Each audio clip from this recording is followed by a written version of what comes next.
The day Theodora Mercer buried her second broken promise in the dry New Mexico soil, she swore on her mother's grave that she would never again let a man's words mean anything more to her than the wind that carried them away. It was the spring of 1881, and the town of Calder's Crossing sat like a stubborn weed in the desert scrubland between Albuquerque and Santa Fe, the kind of town that appeared on maps only because someone had once built a general store and a livery stable close enough together to call it civilization. The railroad had passed it by, which meant Calder's Crossing existed in that peculiar state of places that had not yet decided whether to grow or die. The saloon did brisk business, the church less so, and the post office, run by old Harlan Webb, who was mostly deaf in one ear and completely deaf in the other, served more as a gathering place for gossip than a functioning branch of the United States Postal Service. Theodora ran the town's only boarding house, a place she had inherited from her aunt 3 years prior when she was 22 years old and freshly arrived from Kansas City with a carpetbag full of good intentions and a heart that had already been bruised once. The boarding house, which bore the modest painted sign reading Mercer House above its front door, had 6 rooms, a common dining table that seated 12, and a kitchen that Theodora managed with the quiet efficiency of a woman who had long since stopped expecting help from anyone. She was not bitter exactly. That was the word people used when they did not understand the distinction between a woman who had been disappointed and a woman who had simply learned. Theodora had learned. She had learned that men in the territory of New Mexico in the year 1881 were extraordinarily skilled at 2 things: making promises and abandoning them at the precise moment those promises required any actual effort to keep. The first man had been Samuel Greer, a cattle buyer from Albuquerque who had spent 3 weeks at Mercer House, eaten her biscuits every morning with great enthusiasm, and departed one Tuesday with both her trust and the small savings she had kept in the lockbox behind the kitchen shelf. He had promised to send the money back once he reached Albuquerque. He had promised to write. He had promised a good many things, and the only letter she ever received from Albuquerque was a note from his wife, a woman named Clara Greer who had apparently existed the entire time, asking Theodora politely to stop corresponding with her husband. Theodora had not laughed. She had cried briefly, and then she had patched the hole in her finances by taking on 2 more boarders and raising her rates by 30 cents a week. The second man had been closer to home, in every painful sense.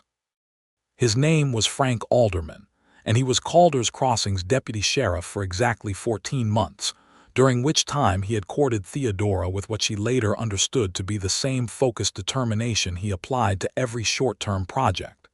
He had asked her to marry him in October of 1880, under the cottonwood tree behind the church, in the most earnest and moving speech she had ever heard a man give. She had said yes. She had believed him completely. And then in February of 1881, not 3 months after the engagement had been announced to the entire town at the annual winter social, Frank Alderman had ridden south for what he described as a brief professional matter and had not returned. A letter arrived 6 weeks later postmarked from El Paso. He had taken a position there, he explained. He hoped she understood. He was sorry. She had read the letter twice, folded it into precise thirds, and placed it in the kitchen stove, where it burned with a satisfying orange flame. When she went to remove the engagement ring and found that she had already unconsciously taken it off sometime in the preceding days, she understood that some part of her had always known. Some part of her had stood at a careful distance from the whole thing, watching with arms folded, waiting for the inevitable. That was what she told her friend Mabel Dunstan, who ran the dry goods store with her husband Cord, and who had the particular gift of listening without offering useless comfort. "I am done with it," Theodora said plainly. They were sitting on the back step of the boarding house, shelling peas in the early evening light. "I am done with men who make promises. They are very good at the making and very poor at the keeping, and I have neither the time nor the patience to participate in that arrangement any further. Mabel was quiet for a moment. Then she said, "Not all of them are like that." "Mabel," Theodora said, with a gentleness that was also a door closing, "I know you mean well." And that had been the end of the subject, at least between the two of them. The following Thursday, a man rode into Calder's crossing on a bay horse that was notably well cared for, with good strong legs and a quiet temperament, and asked at the livery stable if there was a boarding house in town. The stable hand, a boy of 16 named Percy, pointed him up the main street and told him to look for the blue door. His name was Oliver Whitfield. He was 29 years old, tall in the way that came from honest work rather than the kind of easy height that never learned to be useful, with dark hair that wanted cutting and eyes that were a clear, steady gray. The kind of gray that reminded you of the sky before rain, full of something that had not yet arrived. He had a good horse, good boots, and the kind of quiet that did not feel like emptiness, but rather like a man who had decided which words were worth spending. He knocked on the blue door of Mercer House at just past 4 in the afternoon and removed his hat when Theodora opened it, which was the first thing she noticed, and filed away without comment. "I was told you might have a room available," he said. "I have two," she said. 50 cents a night or $2.50 for the week. That includes breakfast and supper. Dinner you provide for yourself." "I'll take the week," he said, which told her he planned to stay, and she stepped back to let him in. She showed him the room at the end of the upstairs hall, which was the better of the two because it had a window that caught the afternoon light, and he thanked her without the excessive enthusiasm that some men put on when they were trying to make a favorable impression. He set his saddlebag on the floor beside the bed, with the careful deliberateness of a man who placed things where he meant them to be. "What brings you to Calder's Crossing?" She asked because it was her house and she was entitled to know who was sleeping under its roof. "I've been hired as the new sheriff," he said. "Rode up from Las Cruces." Theodora held very still for a moment, the way you do when something strikes a note you were not expecting. Sheriff. The position had been vacant since Tom Caulfield had broken his leg falling off his own porch step and retired to his sister's house in Taos to recuperate, and had apparently decided Taos suited him fine. Frank Alderman's departure from the deputy position had left the town without any official law for going on 2 months, and the county had apparently finally gotten around to sending someone. "You'll want to speak with the mayor," she said. "That's Reginald Holt. His house is the one with the green shutters on the east end of the street. He also owns the bank." "Thank you," Oliver Whitfield said. "Supper is at 6 o'clock, she said. "If you're late, the food is cold." "I won't be late," he said. He was not. He appeared at the dining table at precisely 2 minutes before 6 o'clock, washed and with his hair somewhat better arranged than before, and he took the empty seat at the far end of the table without requiring instruction, as though he had understood immediately that the boarding house had its own natural order and he had no wish to disrupt it. There were 4 other boarders at the time. There was Mr. Emmett Crane, a surveyor working for the county who was mild-mannered and pleasant, and could talk about land elevation for an impressive amount of time, without noticing that his audience had quietly expired. There were the Haskell brothers, Dale and Roy, who worked the copper mine 6 miles out and came in on Thursdays to spend the weekend in town, loud and good-natured and completely harmless.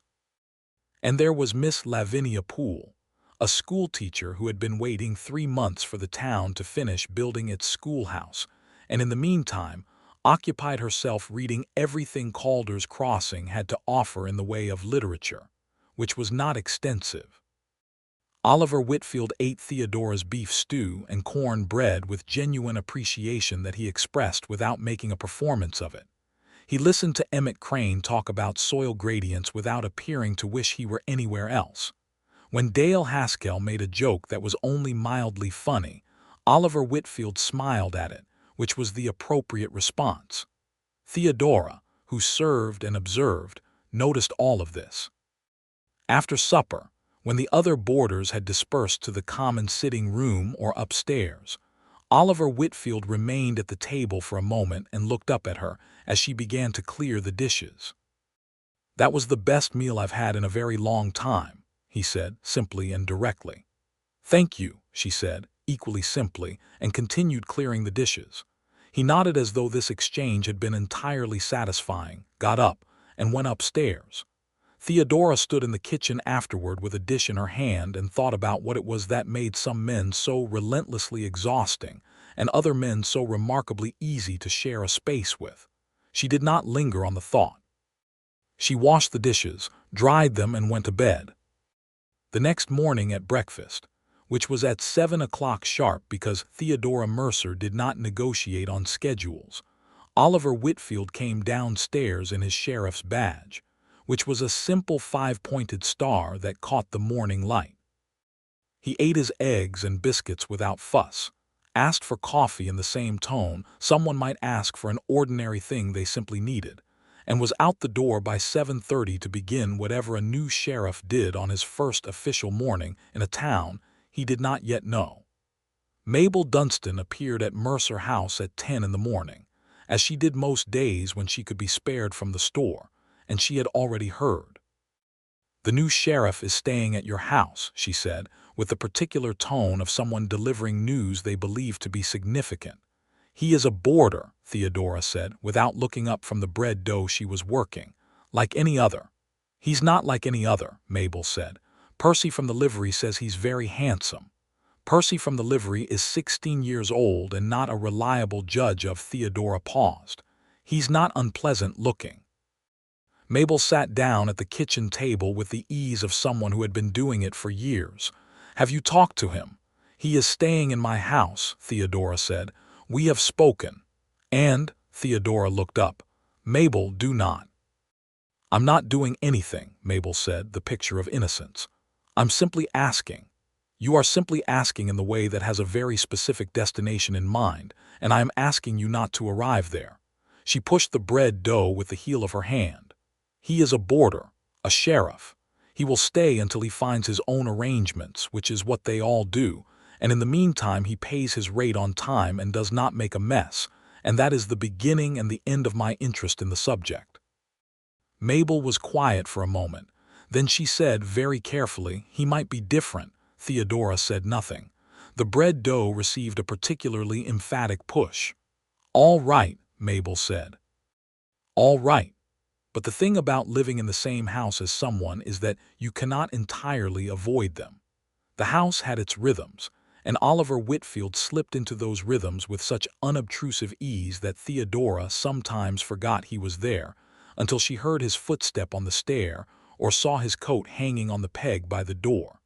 He was the kind of man who cleaned up after himself without being asked, who replaced the firewood he used, who one morning, without a word to anyone, fixed the hinge on the back gate that had been dragging against the ground for 3 weeks.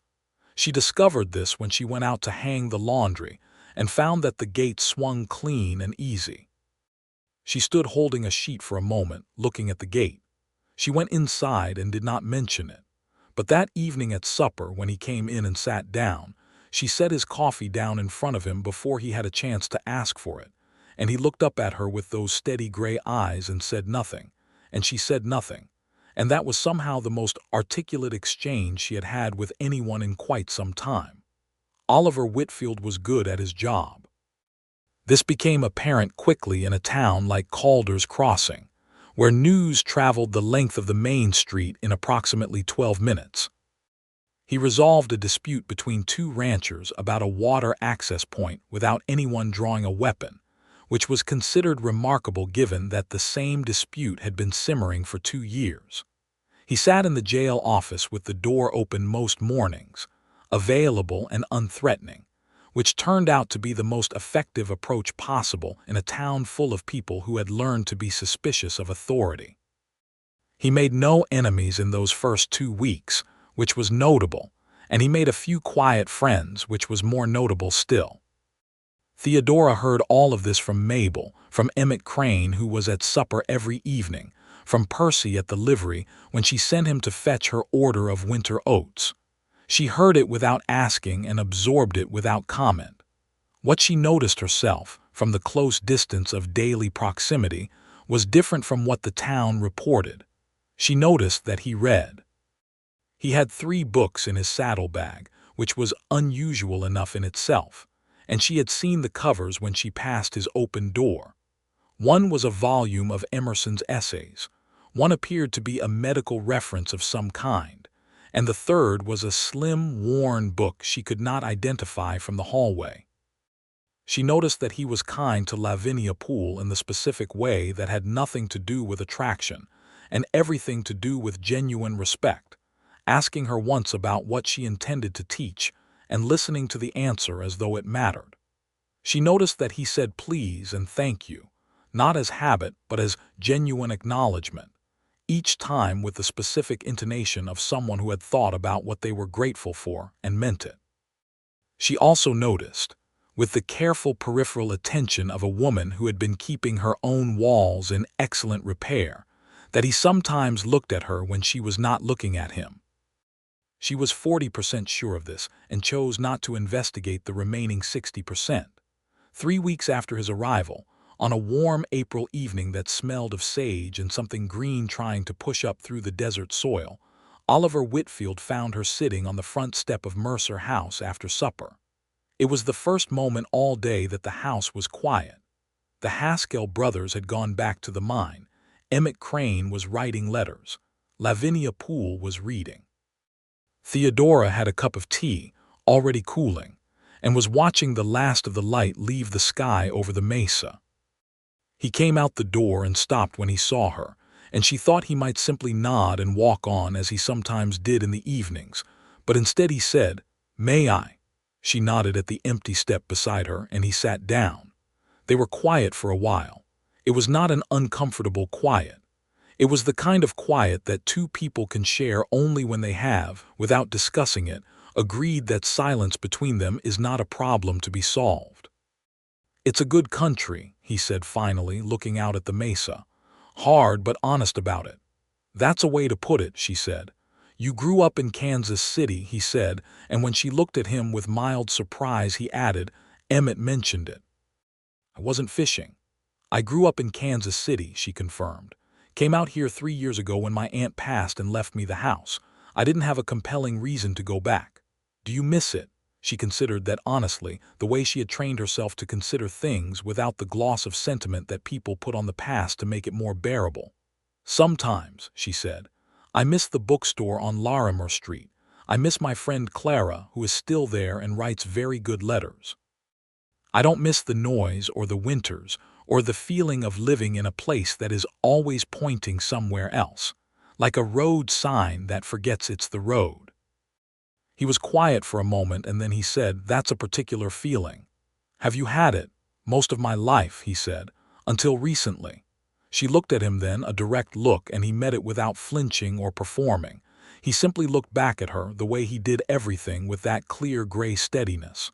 "What changed?" she asked. He considered the question with the same honesty she had applied to his. "I stopped going places because I was running and started going places because I was heading somewhere," he said. "It makes the geography feel different." Theodora looked back at the mesa. The last of the orange had gone out of the sky and the stars were beginning to assert themselves, first one and then another, the way truths arrive sometimes, quietly and one at a time. She said, "How long do you plan to stay in Calder's Crossing?" "As long as it needs me," he said. "That's not a number," she said. "No," he agreed. "It's not." He paused. "I'm not given to precise plans. I'm given to one thing at a time, done as well as I can do it."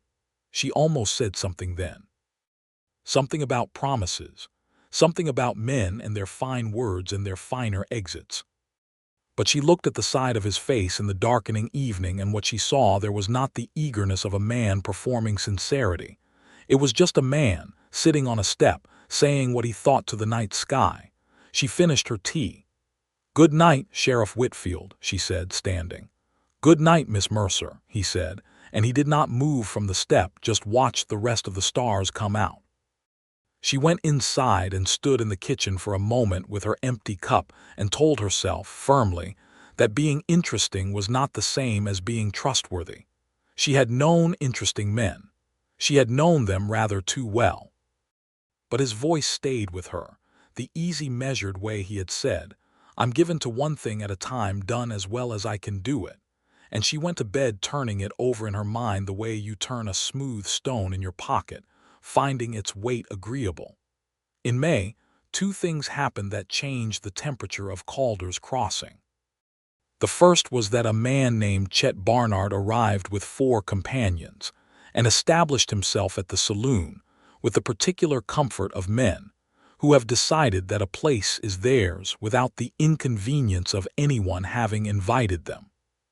Chet Barnard was a man of about 40, with the weathered permanence of someone who had spent his life outdoors doing things that were not entirely sanctioned by the law. And his 4 companions were the kind of men who looked as though they had never in their lives made a choice that was not driven by some immediate and usually selfish appetite. They were not the worst that the territory had to offer. There were worse, and Theodora had heard of them, but they were not good, and the town felt them the way you feel a change in the weather before you see it in the sky.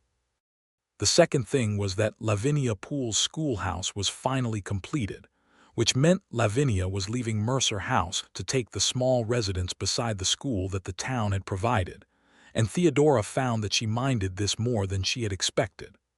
Lavinia was good company, quiet and bright, and the house felt larger without her in it.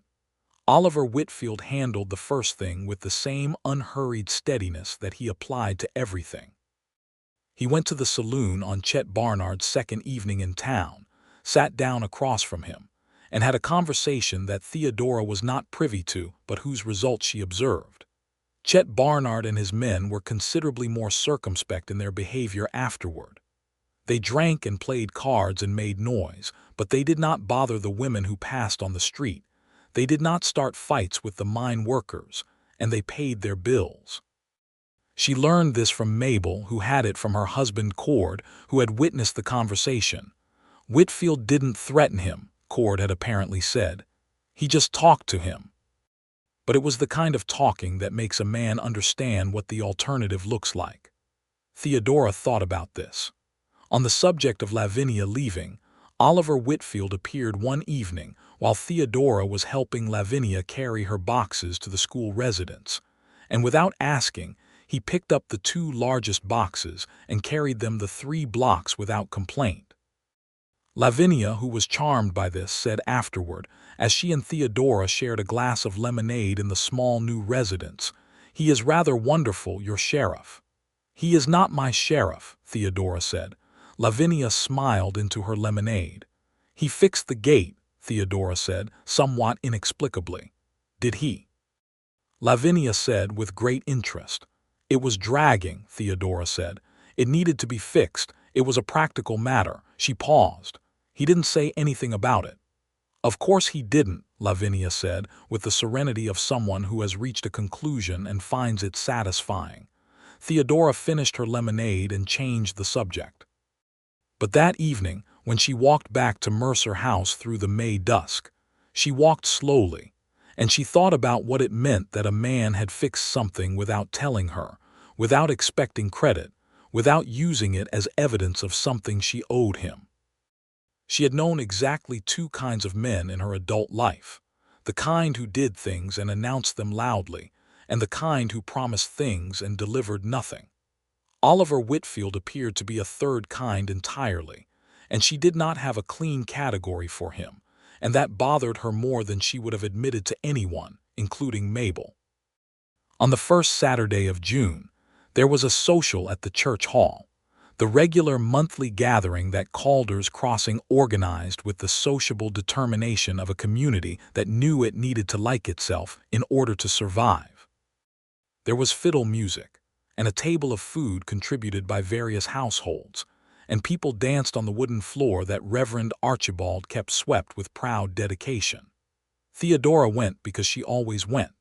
She brought 2 pans of cornbread and a pot of the honey she ordered from an apiary outside Albuquerque, and she stood at the edge of the dancing with Mabel and watched people enjoy themselves with the benevolent detachment of a woman who has decided that watching happiness is pleasant enough. Oliver Whitfield arrived late, still in his work clothes, having apparently come directly from the jail office after some matter she did not know about. He looked tired in the specific way of someone who has had a long day, but does not want that to be anyone else's problem. He got himself a cup of the lemonade punch and stood at the other end of the hall and watched the dancing, and several people came to speak to him because he had, in the 2 months of his tenure, become the kind of presence that a town gathers around without making a production of it. He caught her eye across the room. She looked away first, then felt faintly annoyed with herself for doing so, because there was no reason on earth that she should not be able to hold a man's gaze without it becoming a whole interior event. The fiddle player was playing something warm and waltz-like, and people were pairing up on the floor, and Mabel was saying something about whether she ought to try the apple pie that Mrs. Kellerman had brought, when Oliver Whitfield appeared at Theodora's elbow with the quiet inevitability of someone who has made a decision and is acting on it without drama. "Miss Mercer," he said, "would you dance with me?" She looked at him. She looked at the dance floor. She had not danced in 2 years, since a Christmas social at which Frank Alderman had been her partner, and which, in retrospect, she could not think about without a complicated mixture of embarrassment and anger at her own previous credulity. "I'm not sure I remember how," she said, which was not precisely true. "Neither am I," he said, which she suspected was also not precisely true. She took his hand. He was not a polished dancer. He was competent and he was careful, and he was present in the way that mattered, which was that he was paying attention to her and not to how he appeared while dancing with her. He did not show off. He did not spin her in ways designed to make her dependent on his guidance. He simply moved with her in the warm lamplight of the church hall while the fiddle played, and Theodora, who had kept her shoulders tense for approximately 3 weeks against an attraction she had been very firmly not acknowledging, felt them slowly descend toward something like ease. "I heard about what you said to Chet Barnard," she said, because she needed to say something practical before the romance of the situation got any purchase on her careful defenses. "News travels fast," he said. "In this town it travels at the speed of light and arrives slightly altered," she said. He smiled then, a real smile, the kind that changed the whole architecture of his face, and she felt it in her chest like a hand setting down something heavy she hadn't realized she'd been carrying. "I told him that the county was watching Calder's crossing, and that if he kept his business clean and his men quiet, nobody would have cause to look too closely at his past, which is probably more complicated than strictly legal but seemed pragmatic." "Is his past complicated?" "Most pasts are," he said. He looked at her then, a look that was clearly aware of its own weight, some more than others. She held his gaze this time. She kept her chin level and looked at him directly in the golden light of the church hall and said, "And yours?" "Mine is something I'd be willing to tell you about," he said, "when you want to hear it." She did not say, "I don't want to hear it," because that would have been a lie, and Theodora Mercer was not in the habit of lying, even to herself. The fiddle music wound to its end. He walked her back to where Mabel was standing, thanked her for the dance in the same direct, unembellished way he said everything, and went back to where the mayor was trying to get his attention about something. Mabel said nothing for a full 30 seconds, which for Mabel was practically geological. Then she said, "The look on your face right now, don't," Theodora said.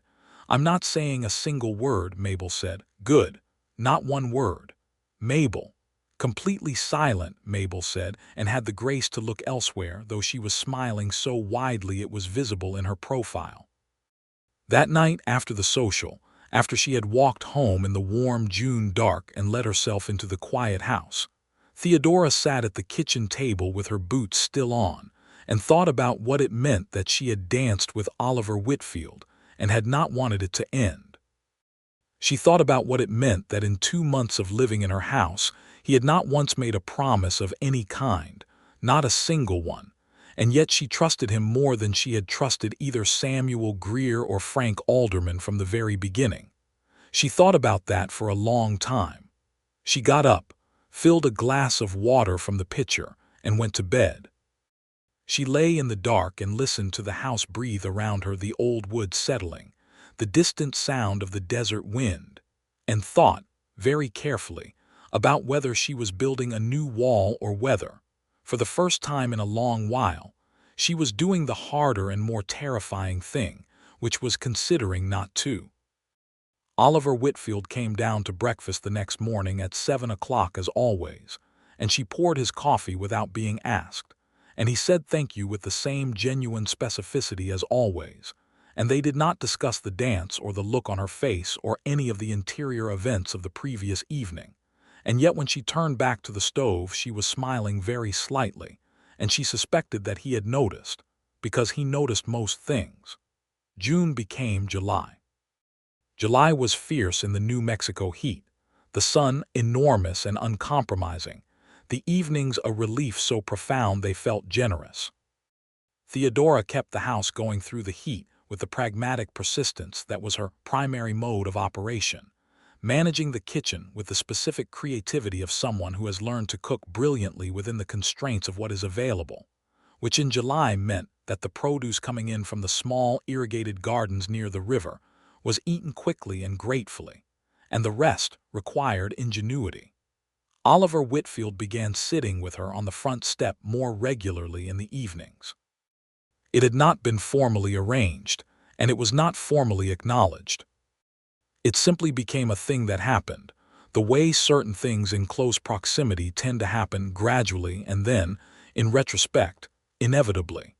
She would come out with her tea or a glass of cool water, and he would come out shortly after with his own coffee, and they would sit in the fading July heat and talk. They talked about things that mattered and things that did not. He told her about growing up in Tennessee, the son of a doctor who had practiced in a small mountain community, and who had given Oliver a love of books and a respect for careful attention before dying of typhoid when Oliver was 17. He had come west at 19 because the East felt too full of history that wasn't his to carry, and he had tried cattle work, copper mining, and 3 years as a deputy in Tucson before understanding that the law was what he was fitted for, not because he was drawn to authority, but because he could not bear to watch injustice operate unchallenged. He said this last part in his measured way, without passion, which was somehow more convincing than passion would have been. She told him about Kansas City and the bookstore on Larimer Street, which had been owned by a woman who had read everything in it and could discuss any of it with authority. She told him about her aunt, Theodora Mercer, who had come to New Mexico territory at the age of 42 with almost nothing, and had built Mercer House from a 2-room structure into the 6-room establishment it now was, through the same quality that Theodora had apparently inherited, which was the refusal to acknowledge that something was impossible until she had tried it. She did not tell him about Samuel Greer or Frank Alderman. She was not ready for that, and she understood that she was not ready, and she did not push herself. He did not push her either. He listened when she talked and was quiet when she was, and he made no moves of any kind that she could point to. No reaching, no leaning, no deliberate construction of intimacy. It was simply that they talked, and that the talking mattered, and that somewhere in July she began to look forward to the evenings in the particular way that you look forward to things that are genuinely good, with both pleasure and a small measure of grief for the fact that they cannot be permanent. One evening in the middle of July, she came out and found him already there, his coffee untouched, looking at something in the middle distance with an expression she had not seen before. It was not sadness exactly, but it was close to the country. She sat down, she waited. He said after a while, when I was in Tucson, there was a young Apache man who was brought in on a charge that was, he started again. It was not a fair charge. There was a dispute over land that had been taken from his people, and he had said something that a white rancher decided to characterize as a threat, and the law there was not interested in the distinction. He turned the coffee cup in his hands. I couldn't make the law be different than it was. I tried what I could and it wasn't enough. That's a thing I carry. Theodora was quiet for a moment. The injustice of what had been done to so many peoples of this land was something she had seen the edges of, living in the territory, and it sat in her like a weight she did not know how to lift but could not put down. "What happened to him?" she asked. "He served 6 months and came out quieter than he went in," Oliver said. "I saw him once after at a trading post outside the city. He looked at me and I thought he was going to have something to say, but he just looked. I don't know if what he felt was contempt or something else. I think about it." "The fact that you think about it is something," she said. "Maybe," he said. "Not enough, but something." She nodded slowly. There was something in that moment, in his willingness to sit with the weight of a thing he had not solved and could not undo, that reached past every wall she had carefully constructed and did something to the mortar between the bricks. She felt it and did not look at him directly. They were quiet for a while longer, the desert sending up its evening scent around them, sage and dust and something green she had never been able to name. "Can I ask you something?" she said. "Yes," he said. "Why did you come to Calder's Crossing specifically? There are other towns that needed sheriffs." He was quiet for a moment. "The county marshal asked me to consider 2 options. One was a larger town, better pay, more resources. The other was Calder's Crossing, which he described as small and out of the way and somewhat forgotten." He turned to look at her. "I chose this one." "Why?" "Because places that feel forgotten are usually the ones that are worth remembering," he said. She looked at him then, fully and directly, and he looked back at her, and the evening light was doing something very particular to the lines of his face. And Theodora Mercer, who had given up on men, who had closed that door firmly and latched it, felt the latch lift with a small, distinct, entirely involuntary sound inside her chest. She looked back at the mesa. "Good answer," she said. He smiled at the side of her face. The smile she knew was there though she was not looking at it, and finished his coffee. The following week brought something unexpected, which was a letter from Albuquerque addressed to Theodora in handwriting she recognized with the specific cold recognition of something you would rather not encounter. It was from a solicitor, a man named Abram Fitch, writing on behalf of a Samuel Greer deceased, who had apparently died of a fever the previous month, and who had left behind a will that included, among its provisions, a repayment to a Theodora Mercer of Calder's Crossing, New Mexico Territory, in the amount of $40.30, being the sum he had taken from her lockbox 7 years prior. She sat at the kitchen table for a long time with this letter. The money would have been significant 7 years ago. It was less critical now. But it was not the money that sat in her throat with the particular complexity of a thing you did not know how to process. It was the fact that somewhere at the end of a life, Samuel Greer had remembered and tried to make it right, which meant that even the people who disappointed you completely were not always the simple villains it was most comfortable to make of them. They were just people, weak in various ways at various times, and the accounting of what they owed you sometimes came in forms, and at moments you could not have predicted. She was still sitting with the letter when Oliver Whitfield came in from the afternoon, hung his hat on the peg and looked at her face. He said, "What's happened?" She looked at him. She said, "Nothing bad, just a letter, just something I'm thinking through." He got himself a cup of water and sat down across from her, not prying, just present, the way he was present, like a solid thing you could lean against if you needed to, but who was not going to make you. She found herself, without planning to, telling him about Samuel Greer. She told it plainly, without drama, the way you tell a thing when you are tired of it having power over you. The 3 weeks of biscuits and trust. The Tuesday disappearance. The wife in Albuquerque. The $40.30.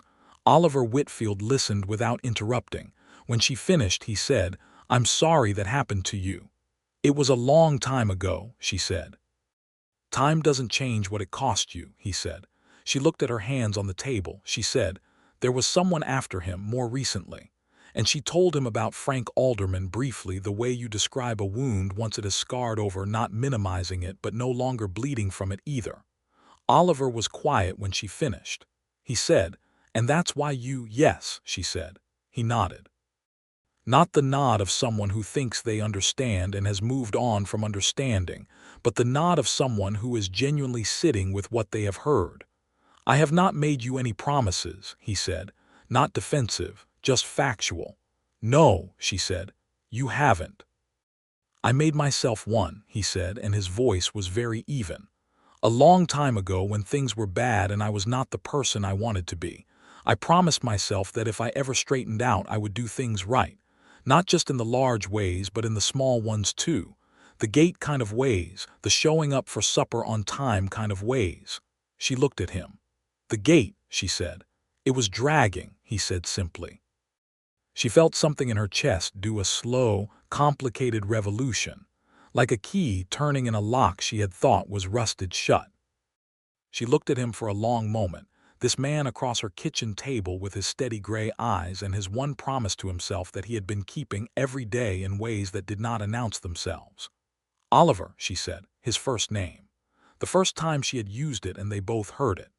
"Theodora," he said with the same quiet deliberateness, her full name, all 4 syllables, the way her mother used to say it when she wanted Theodora to hear that she was seen. She said, "I am not an easy person."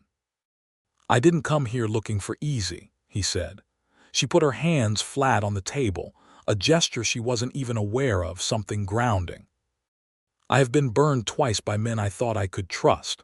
"I know," he said. "So if you're going to—" She stopped, steadied herself. "If something is going to happen here, I need you to understand what you are asking of me when you ask me to trust you." "I understand it," he said. "I'm not asking you to trust me on words. I'm asking you to keep watching. Watch me do the thing and then decide." She looked at him for a long moment.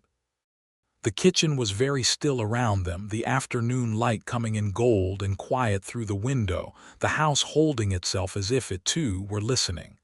"All right," she said. "That I can do." He nodded. He stood up from the table. He looked at her once more with that clear, open look, and then he said, "I'll be in before 6, and went back out the door to finish his afternoon work. She sat for another few minutes. Then she got up and started on supper, and she was humming something wordless, and she noticed it and did not stop. August arrived with the specific intensity of the New Mexico summer at its peak, and Calder's crossing baked in the heat with the philosophical endurance of a town that had done this before and expected to do it again. Theodora kept extra lemonade and cold water at the boarding house table, and her suppers in August ran to things that did not require the oven, which was a mercy to everyone. She and Oliver moved through something that had no formal name but that both of them understood. They still sat on the step in the evenings. They still talked. But something had shifted since the kitchen table conversation, and the shift was felt in the way that shifts in a house are felt, not in any one structural element, but in the particular quality of the light through the windows, in the way the rooms held warmth differently. He brought her a book from the store in the next town over, 18 miles distant, where he had ridden on county business and returned the same day. It was a volume of poetry by someone she had not read, and he set it on the kitchen table without comment, and she picked it up and read his name written on the inside front cover in his hand, Oliver Whitfield, 1879, the year he had bought it and then chosen to give away. That seemed to her an important thing to understand about him, that he gave away something he valued and did not make a gesture of it. She read 3 poems aloud to him the following evening on the step, and he listened with his coffee cooling in his hands and the stars assembling above the mesa, and when she finished the 3rd one she looked up and he was watching her with an expression that she recognized, because it was the same one she was doing her absolute best not to wear herself. "Oliver," she said. "Yes," he said. "I think I am in some difficulty," she said. "Same," he said. She looked back at the book in her hands. She said, "I'm terrified of it." "I know," he said. "I'm going to keep being terrified," she said. "That's not going to simply go away because the feeling is strong." "I know that too," he said. "I'm not in a hurry," she looked at him. "Are you ever in a hurry?" "About the right things, no," he said. "About the wrong ones I've been known." She laughed. She laughed and he looked startled for a moment as if he had not been entirely prepared for it, and then he was smiling, that real smile, and the night was warm and the stars were out, and Theodora Mercer, who had given up on men, reached over and put her hand over his where it rested on the step. He turned his hand and held hers without a word. They sat like that until the night had fully settled around them, and then she went inside and he went inside, and neither of them made more of it than it was, which was already quite enough. In September, Oliver moved out of the boarding house. This was not, as Mabel briefly and unnecessarily worried, a bad development. It was the simple matter of a small adobe house on the south end of the main street becoming available when its previous occupant, a retired miner named Goodall Marsh, moved to live with his daughter in Santa Fe. Oliver had been meaning to secure his own place since his arrival, and this one was affordable and suitable, and he told Theodora about it over breakfast on a Tuesday morning with the directness she had come to rely on. "I'll take the room through the end of the week," he said. "I appreciate everything you've done." "It's been my business," she said. "I appreciate your custom." He looked at her steadily. She said, "Oliver." "Theodora," he said. "If you are going to stop coming to supper," she said very carefully, "I would like to know." "I was going to ask if I could," he said, "come to supper, when I'm not needed elsewhere, if that suits you." She considered the table setting in front of her for a moment with great interest, as if the arrangement of the fork and knife and cup had become suddenly absorbing.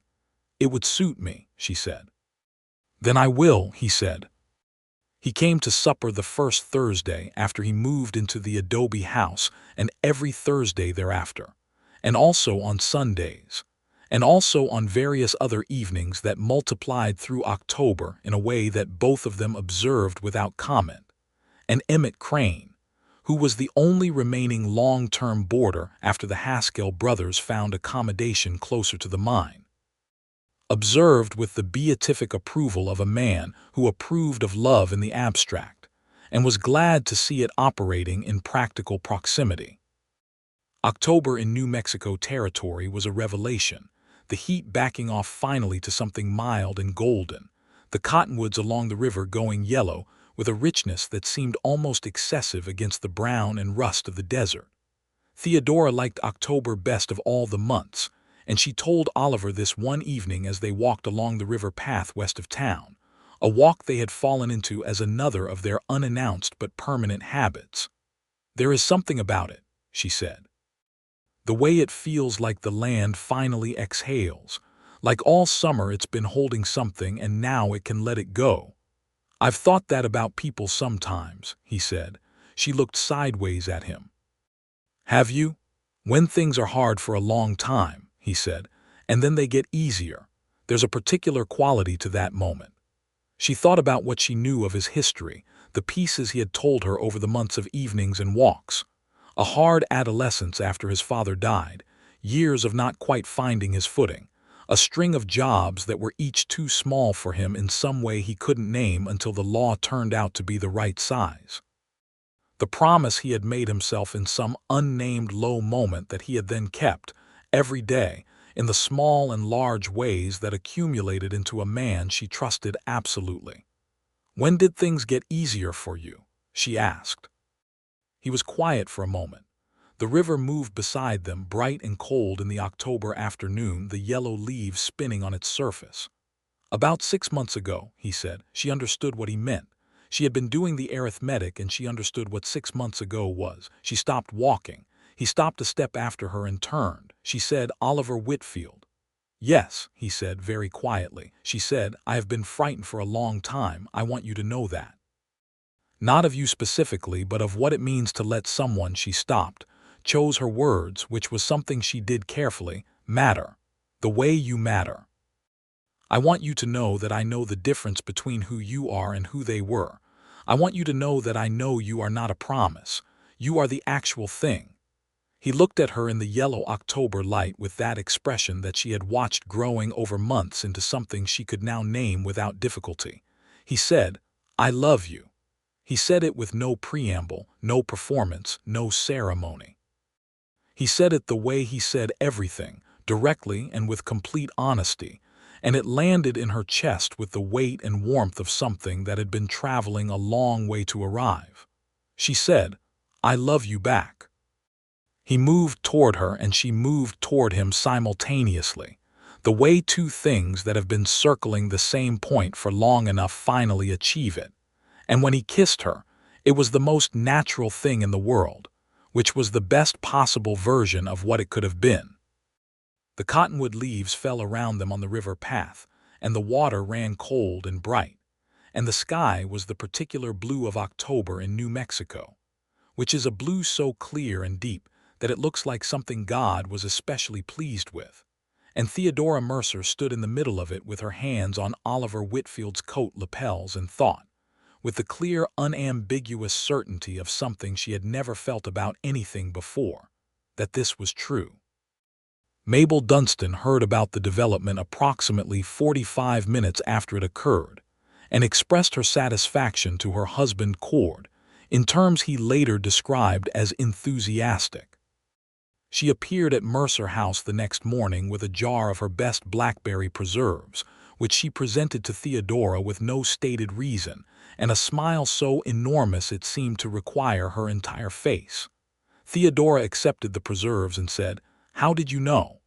"I always knew," Mabel said. "That is not precisely an answer." "Oliver Whitfield stopped in the store on his way home last night," Mabel said, "and he bought a jar of good ink and a nice piece of writing paper, and he had the look of a man who is planning to write a letter informing people of something very good, and also the look of a man who has just kissed someone for the first time. These looks are distinct and recognizable." Theodora put her hands over her face for a moment and then removed them. "I cannot believe he bought ink." "He's a man of action," Mabel said, "whatever the moment requires." Theodora opened the blackberry preserves, and they ate them on good bread for the better part of the morning, while Mabel talked and Theodora listened and thought, between responses, about everything that had led to this morning, the long road of it, the losses and the learning and the stubborn maintenance of her own self through all of it, and how none of it had been wasted because all of it had been necessary to bring her here, in this kitchen, with these preserves, and the clearest feeling she had had in her adult life. The letter Oliver had bought ink and paper for turned out to be to his sister, a woman named Caroline who lived in Memphis with her husband and 3 children, and who Oliver had told Theodora about in various of their evening conversations. Theodora learned this when a letter arrived from Memphis 5 weeks later, addressed to both of them jointly, which told her something about what Oliver had written in his own letter, and which meant she had to sit down briefly before she could read it. The letter from Caroline was warm and funny and direct, which told Theodora exactly what quality had produced Oliver Whitfield, and it ended with the sentences, "I have been waiting 12 years for my brother to find someone worth stopping for. I am very glad he has. Come to Memphis soon or I will come to New Mexico, and I promise you that is a threat." Theodora read this letter twice, and then put it in the small box she kept in the top drawer of her dresser, where she kept the things she wanted to keep. November brought the first cold snaps, the nights sharpening, the days bright and brittle, and the town of Calder's Crossing turned its attention to the practical business of winter preparation. Oliver had proven himself thoroughly by November. The town trusted him the way towns trust people who have simply been consistently reliable and decent for long enough that reliability and decency become their defining quality. He and Theodora had a particular arrangement now that was known to everyone in Calder's Crossing, which in a town of this size meant simply that it existed openly and was accepted as a fact of the landscape, like the mesa or the cottonwood trees. He came to supper at Mercer House most evenings. They walked on Sundays. They talked every day in the natural way of 2 people who have become each other's primary company and find it sufficient. On cold evenings, he had begun sitting with her in the kitchen by the stove rather than on the front step, and they had moved through the book he had given her and into a second volume that she had selected, reading to each other in turns, which was one of the best things Theodora had discovered in her adult life, the reading aloud to someone who was listening. In late November, he asked her to marry him. He did it very simply, in the kitchen after the other boarder had gone upstairs, and the house was quiet, with the stove sending out its warmth and the sound of the November wind finding the eaves of the old house. He had no ring yet, he said, because he wanted to know first whether there was any point in acquiring one. She looked at him across the kitchen table and felt none of the things she had expected to feel at this question, which was to say, she felt none of the fear, none of the reflexive retreat, none of the cold analytical certainty that disaster was embedded in the invitation. What she felt instead was the simple and overwhelming recognition that this was the correct thing, that it had been building toward this with the unhurried inevitability of water finding its level, and that the question was not whether she trusted him, but whether she was brave enough to say yes out loud. She was. Yes, she said. He reached across the table and took her hand, and they stayed like that for a long time while the stove ticked and the wind tried the eaves and the November night settled around Mercer House. He found her a ring in Santa Fe, on a trip he made for county business in December. It was a small garnet set in plain gold, and she put it on and held her hand up to the winter light and thought that it was the most beautiful thing she had owned, not because of what it was but because of what had brought it here. They were married in January of 1882 in the church that Reverend Archibald kept with such devoted tidiness, on a cold, bright morning when the sky was that specific winter blue of the high desert, sharp and certain. Mabel stood with Theodora. Emmett Crane stood with Oliver because they had become, in the months of evenings and meals and proximity, genuine friends. Caroline had not been able to come from Memphis in January, but she had sent a letter that Theodora read the night before the wedding, and which was so honest and affectionate and funny that she cried a little, which was something she generally discouraged herself from doing. The town came, because in a town of this size, a wedding was everyone's occasion, and Reverend Archibald read the service with the particular warmth of a man who is genuinely glad about what he is presiding over. Theodora wore the best dress she owned, a deep blue wool that she had made in Albuquerque the previous fall when she could admit in retrospect, already fairly certain about where things were heading. Oliver wore a clean white shirt and his good coat, and had gotten his hair cut, finally, which meant she could see his face without having to look past the dark wave of it, and she thought he was the most steadying sight she had ever beheld. When Reverend Archibald asked Oliver if he would have her and keep her, Oliver Whitfield looked at her with those clear gray eyes and said, "I will," in the simple, definite tone of a man who had been keeping one promise to himself for years and knew exactly what it meant to mean it. When she was asked, she said, "I will," and heard no tremor in her own voice, which surprised her and did not.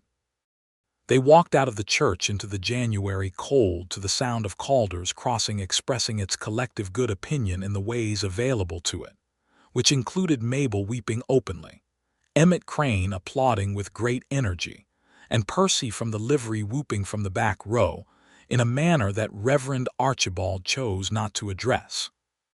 The wedding supper was at Mercer House, which had been transformed for the occasion by Mabel and Lavinia, and 3 other women of the town who had appeared that morning with food and flowers, and the particular collaborative determination of people who have decided that something is going to be celebrated properly. The common dining table was set beautifully, and the food was extraordinary, and there was, from somewhere Cord Dunstan had sourced with characteristic quiet efficiency, actual champagne, which was a luxury so considerable in Calder's Crossing that its appearance produced an almost reverential silence before everyone began to enjoy it with enthusiasm. Oliver made one toast, brief and sufficient. "To Mercer House," he said, raising his glass, "which has given me everything I most needed, and one thing I did not know I needed at all, which turned out to be the most important thing of the lot." Theodora looked at him from the other end of the table, this man she had known for 9 months and had married this morning, and thought with a clarity so complete it felt like weather, like a sky change, like something enormous made newly visible. She had given up on men, and then this specific, unhurried, honest, gate-fixing, book-giving man had arrived on a bay horse with a sheriff's star and had not made her a single promise, only one quiet one to himself, and had kept it every day in exactly the ways she needed without being asked, without being told, and without ever once making her feel that trust was a transaction or love was a debt. She raised her glass. "To the promise," she said. He looked at her steadily from across the table, and the expression on his face was the one she had been watching grow since May, and it had arrived now at its full extent, which was warm and certain, and nothing she would ever have to doubt. The winter of 1882 was cold and good. Oliver moved his few belongings from the adobe house into Mercer House, which was the logical arrangement since the boarding house was her livelihood and her legacy, and he had no attachment to the adobe beyond its having been convenient. They fit into the space together with the ease of people who have spent 9 months learning each other's rhythms and finding them compatible. He was good in the mornings and she was better in the evenings. She was particular about the kitchen and he was particular about his study space, which she set up for him in what had been the least used bedroom, and they negotiated the overlap of their particularities with remarkable goodwill. The boarding house continued its business. Emmett Crane finished his county survey and went back to Albuquerque in February, which left Mercer House with only 2 boarders, a woman named Mrs. Aldridge, who was visiting her son at the copper mine and who turned out to be delightful company, and a young man named Theo Parsons, who was studying the flora of the territory, and who left pressed plant specimens on the common table with cheerful disregard for their suitability as dining decoration. Spring came again, the desert turning briefly green in April as it did, and with it came the first significant test of Oliver's tenure as sheriff, which was a fire at the grain merchant's store on the south end of the street. It started in the night from a lantern left burning, and Oliver was the first person out in the street, organizing a bucket line with the cold, decisive speed of someone who is not operating on thought, but on an understanding of what needs to happen. Nobody was hurt. The store was damaged but not destroyed. The effort to save it was communal in the way that disasters in small towns are, everyone awake and working at 2 in the morning with the smoke rising orange and black against the desert stars. Theodora had been in the bucket line, because she would not stand on a porch while her town burned, and she was wet and ash-smeared and completely exhausted when it was over, and Oliver came to stand beside her in the street at 3 in the morning, and without a word pulled her against him, and she leaned on him in the ash-smelling dark and thought that this, too, was what love was, not just the beautiful evenings on the step with the stars and the poetry, but the 2 in the morning bucket line and the standing together in the aftermath. Summer came back around, and with it the heat and the long evenings and the walking on the river path, and now it was their second summer together, marked against the first in all the ways that second summers are, the same and deeper, the same and better understood. It was in June of 1882, a year after the first time they had sat on the step and talked about honest country, that Theodora told Oliver over breakfast, with the steady manner she applied to significant information, that they were going to have a child. He put down his coffee cup. He looked at her. He said, "Are you well?" "Very well," she said. He said, "Are you? How do you feel about it?" She considered this honestly, as she considered everything. She discovered a great deal. She felt joy that was so large it was slightly frightening. She felt the particular tender anxiety of someone who loves their life and now has more to lose. She felt ready in a way she had not expected to feel, because somewhere in the last year she had stopped bracing for things to disappear and had begun, carefully and then with increasing confidence, to simply live them. "I feel like it is the right thing at the right time," she said, "and I feel like I am glad it is happening with you." He got up from the table and came around to her side and crouched down beside her chair and took her face in his hands with a tenderness so complete it unmade her temporarily, and she put her hands over his hands and they stayed there in the morning kitchen of Mercer House with the light coming in through the window and the town waking up around them. He said, "I am glad too, in a way I don't have a word for." "That's all right," she said. "We don't need the word." They wrote to Caroline in Memphis, and her response arrived 3 weeks later and was, predictably, loud and full of exclamation points and promises of a visit that this time sounded entirely serious. The pregnancy was, in the practical terms of the territory in 1882, straightforward. Theodora was strong and sensible about it, which her body seemed to respond to with a cooperativeness she was grateful for. The doctor who served the Calder's crossing area was a man named Dr. Haverty, who came through every 3 weeks from his base in the larger town 18 miles distant, and he declared her in excellent health with the approval of a man who was accustomed to seeing frontier pregnancies complicated by deprivation and overwork. Oliver was present in the ways that mattered, which was to say all of them. He did not fuss or hover, because she had made clear with affectionate but unambiguous communication that fussing and hovering were not welcome. But he quietly assumed the physical tasks that became less comfortable as the months progressed, and he continued with the gate-fixing quality of his care, noticing and addressing things without making them occasions, without requiring acknowledgement or credit. She told him once in September when she was watching him repair the loose board on the back porch step without having been asked about it. "You know what you are." He looked up from the step. "You are exactly what you said you would be," she said. "You said you were given to one thing at a time, done as well as you could do it, and that is precisely what you are." He looked at her for a moment with that expression, warm and certain and steady. Then he said, "You're exactly what I knew you would be." "What's that?" she said. "Worth it," he said. "All of it." She stood on the porch with the September light around her and held that, the way you hold something you want to keep.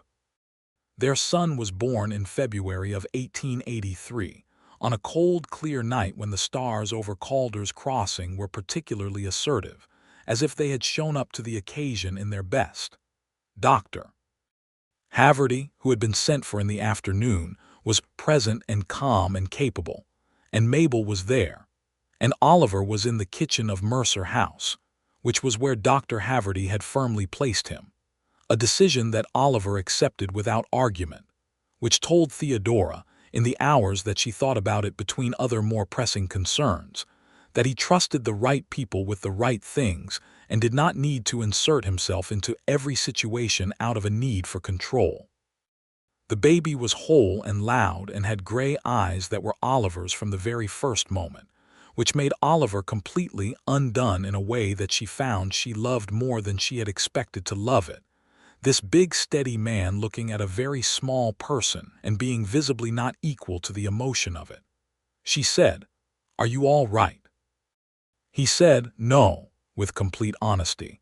And she laughed, and then the baby did something with his face that was probably gas but looked very like skepticism. And Oliver laughed too, the full laugh that she had been collecting instances of since the beginning, each one a thing she put away carefully. They named him James Whitfield, James for Oliver's father who had given him books and careful attention and a good beginning, and Whitfield because that was who he was and who his parents were.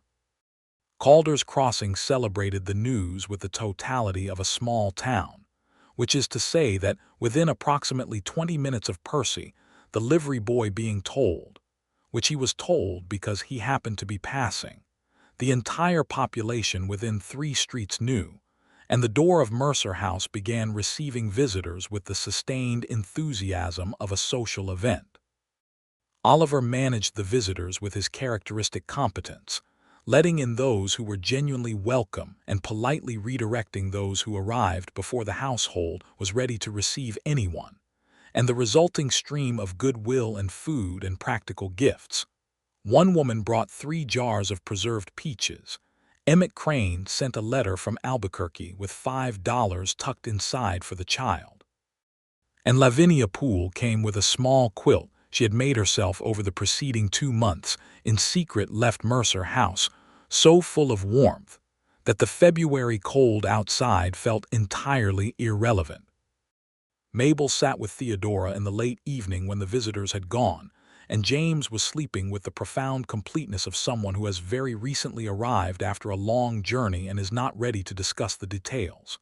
She sat in the chair beside the bed and looked at Theodora and said, with a simplicity that was the sincerest form of the observation. "You look happy." "I am," Theodora said. "I am profoundly, completely, I would have thought embarrassingly happy." "It doesn't embarrass you at all," Mabel said. "No," Theodora said, "it doesn't." She thought, lying in the warm room of Mercer House with her sleeping child beside her and her husband in the kitchen, talking quietly to Mabel's husband Cord, who had come to collect Mabel and had stayed because that was always how it was with Cord.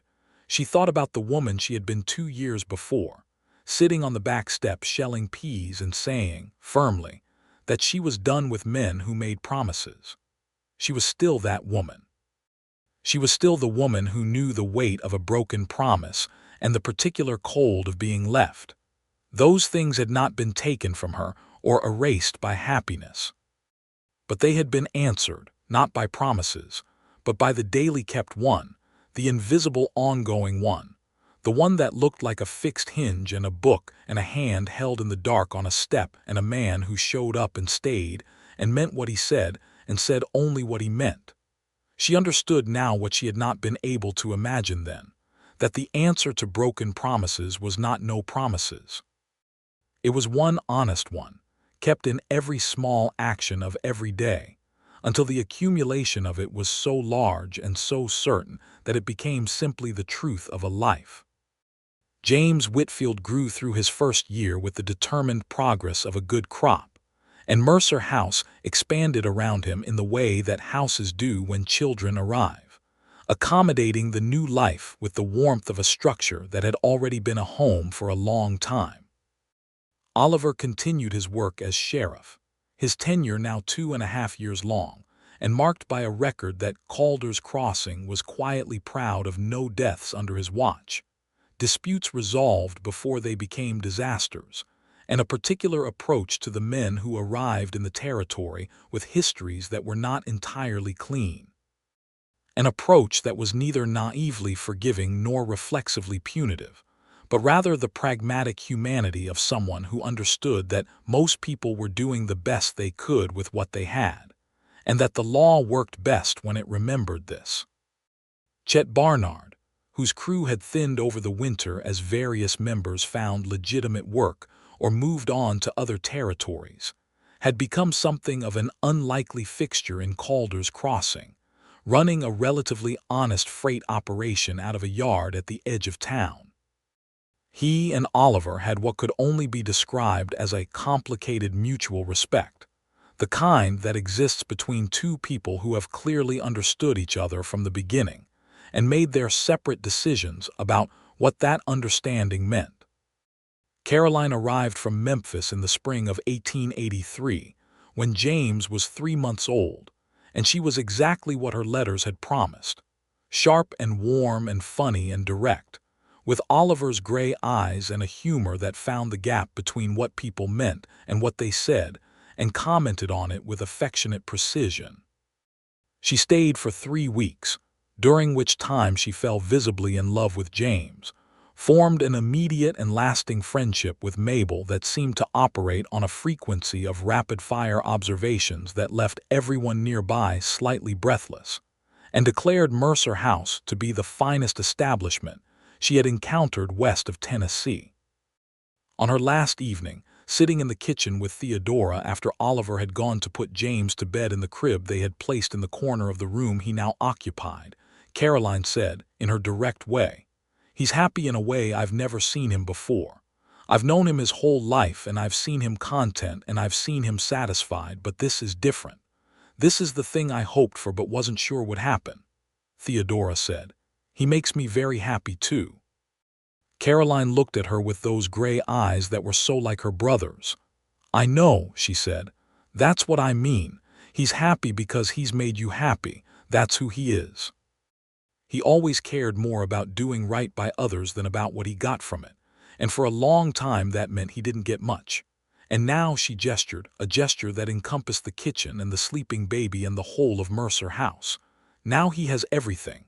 Theodora was quiet for a moment, and then she said, "I gave up on men, you know.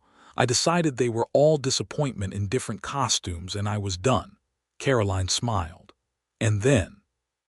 And then a very stubborn, very quiet, very consistent person arrived on a bay horse and absolutely refused to be disappointing, Theodora said, which was, frankly, inconvenient. Caroline laughed, and Theodora laughed, and Oliver appeared in the kitchen doorway to find out what the laughing was about, and found them both useless with it, and looked between them with the expression of a man who is very glad of this scene, even if he is not entirely certain what caused it.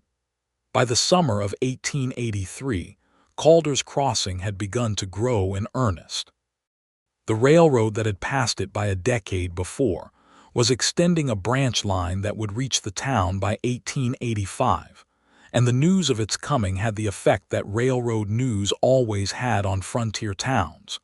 People arrived in advance of it, businesses considered expansion, and the general conviction that the future was a real place with a specific address took hold. Mayor Reginald Holt was in his element, conducting negotiations and making plans with the energetic self-importance of a man who has been waiting for this moment. Oliver's position as sheriff grew more complex as the population increased, and he spoke to Theodora about bringing on a deputy, which they discussed with the same practical seriousness they brought to everything.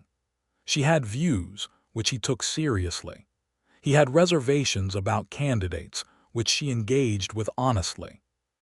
They made decisions together not as a performance of consultation, but as the actual thing. Two people who respected each other's intelligence and valued each other's knowledge, and had found, in 2 years of marriage, that shared thinking was one of the best things a life together had to offer. The deputy they eventually selected was a young man named Raymond Groves, 23 years old, earnest and capable, who had ridden up from Las Cruces with a letter of recommendation from the county marshal that Oliver read 3 times before agreeing to the interview. Raymond turned out to be excellent, the kind of young man who reminded Theodora of what she thought Oliver must have been at that age, a little uncertain of his place in things, but absolutely certain of his values, which was the best possible combination. James celebrated his first birthday in February of 1884, which was marked by a gathering at Mercer House that Mabel organized with an enthusiasm that suggested she had been planning it since approximately the baby's birth.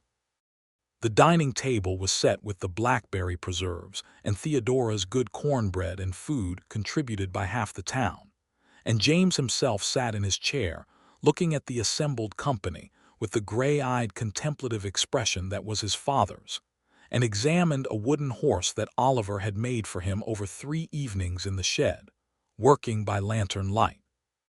Saying nothing about it until the morning of the birthday when he produced it with the same unannounced matter-of-factness with which he produced all gifts, which by now Theodora understood as one of his essential qualities. She looked at the wooden horse and then at him and said, "Oliver. He's interested in the livery horses," he said. "I thought he should have his own." She kissed him in the kitchen while James was being settled with the wooden horse in the common room, and Mabel was pointedly not observing anything from the doorway. Spring of 1884 brought the announcement that Theodora was expecting again, which she made in the same matter-of-fact manner as before, and which Oliver received with the same stunned warmth as before, and which the town received with the general goodwill that it had come to extend to all things Whitfield. This time Theodora felt different, which she filed as information without anxiety. Different was not worse, just different. The doctor in his 3 weekly visits was unconcerned. Oliver was present. Mabel was available in the specific hovering but respectful way that Mabel had perfected over the years, close enough to help and far enough not to smother. In October of 1884, their daughter was born. She had Theodora's brown eyes and Oliver's steady expression, that sense of ancient calm on a very new face, and she arrived in the world with considerably less drama than her brother had, as if she had planned the whole thing and executed it efficiently. They named her Vera, for the woman who had built Mercer House and left it to Theodora, and by that act had made this whole life possible. Oliver held Vera with the same undone quality he had held James with, this being apparently the version of him that appeared when presented with new children. And Theodora watched him from the bed, and thought that she had no more room for any emotion because she was at absolute capacity, and it was the finest feeling she had ever had. James, at nearly 2, was brought in to meet his sister, and regarded her with the contemplative intensity that was his primary mode of encountering new information. He touched her hand very gently, and then looked up at his father with an expression that seemed to be asking whether this was a permanent development. "Yes," Oliver said to him, seriously. "She lives here now." James accepted this with a small nod and went back to his wooden horse. The years that followed were the kind of years that look unremarkable from the outside, but are, in the experience of the people living them, the very architecture of happiness. James grew into a boy with his father's gray eyes and his mother's particular brand of thoughtful stubbornness, who was interested in horses and in the natural world with the systematic enthusiasm of someone who needed to understand how things worked before he could be comfortable with them. Vera grew into a child with her mother's directness and her father's capacity for stillness, which in a girl of 3 and 4 was so pronounced that people sometimes assumed she was shy until she opened her mouth and said something so precise and unambiguous that everyone revised their assessment immediately. Oliver continued as sheriff of Calder's Crossing with Raymond Groves as his deputy, and as the railroad came in and the town grew, his work grew too, but he had found his competence and he knew its shape, and he managed the growth of the town with the same pragmatic steadiness that had characterized his work from the beginning. He was not a man who sought glory or advancement, which meant that the county marshal, who recognized real law work when he saw it, offered him advancement 3 times, and 3 times Oliver had declined with such gracious firmness that the marshal had eventually stopped asking and simply valued what he had. Mercer House expanded. In 1886, Oliver and 2 men he hired from the growing labor pool of Calder's Crossing added 2 rooms to the south side of the house, which gave them 4 proper family rooms and brought the boarding rooms to 8, which was the correct size for the town the place had become. The work was done with the care that Oliver brought to all physical labor, precisely and without shortcut, and when it was finished the house looked as if it had always been this size, as if the new rooms had simply been waiting inside the walls to be revealed. Mabel stood in front of the expanded house and said, "Your aunt would have approved." "I think so," Theodora said. "More rooms means more people," Mabel said. "More people means more going on. You've always liked more going on." "I have a husband and 2 children and a boarding house that is full most weeks," Theodora said. "I have a sufficient amount going on." "You do," Mabel said with that enormous smile. "You really do." On an evening in the late summer of 1886, when James was 3½ and Vera was nearly 2, and the house was settled into its evening quiet after the noise and movement of children and boarders, and the general productive disorder of a full life, Theodora and Oliver sat on the front step of Mercer House, the way they had been doing since the beginning, since the spring evenings of 1881, when they had been 2 separate people finding each other's company unexpectedly essential. The mesa was the same in the fading light, and the stars were assembling the way they always did, and the desert was sending up its evening smell, and they were 5 years on from the Blue Door and the Bay Horse and the First Supper.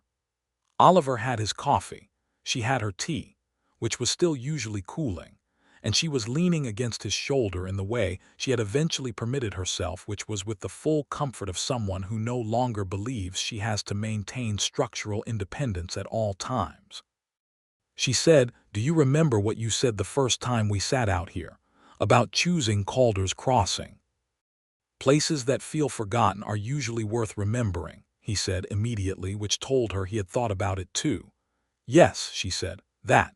He was quiet for a moment. Then he said, "I was only half talking about the town." She turned her head to look at him. He was looking at the mesa with the particular expression she knew well, the one that was warm and certain and slightly private, like a fire seen through a window from outside. "Were you?" she said. "You seemed like someone who had decided she was forgotten," he said, "or at least had decided to do the forgetting before anyone else could do it to her." She was quiet for a moment, thinking about this. About the version of herself that had opened the blue door in April of 1881 with her walls in good repair and her expectations set at a carefully sustainable low. "I had," she said.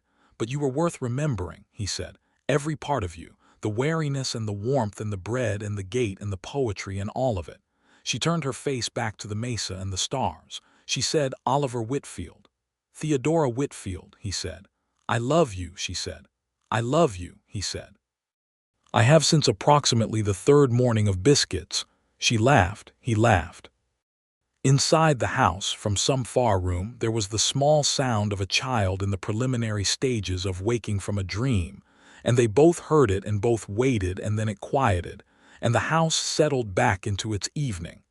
She took his hand on the step between them. He held hers.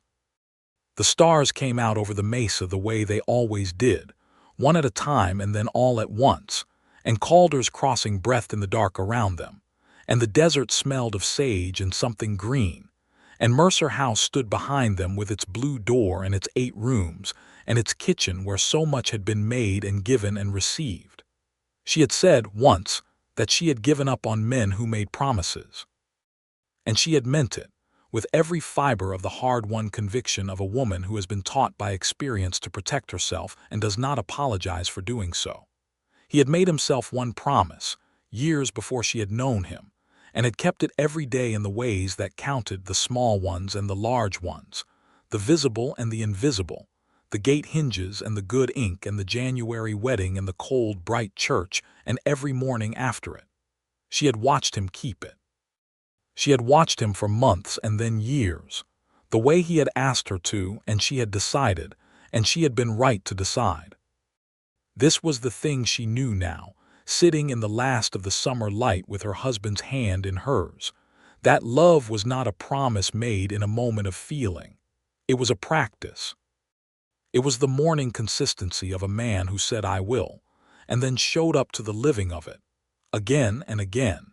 In every small and unremarkable act that accumulated into a life she had not dared to imagine for herself in the spring of 1881, and which she was now building, day by day, in this place that had been forgotten and remembered and made into exactly what it was meant to be. James and Vera would grow up in this house, in this town under these stars, with parents who had found each other across the careful distance of damage and steadiness and time. James would, in his systematic way, come to understand every horse at the livery before he was 7, and Vera would, in her precise way, read everything in the schoolhouse and request more. Oliver would sit on the step and talk to them both the way he talked to everything that mattered, directly and with full attention. And Theodora would make bread in the kitchen of Mercer House and take walks on the river path in October when the cottonwoods went yellow, and she would never again mistake the performance of promise for the thing itself, because she knew now what the thing itself looked like, and she was living inside it every day, and it was the truest and finest thing she had ever known.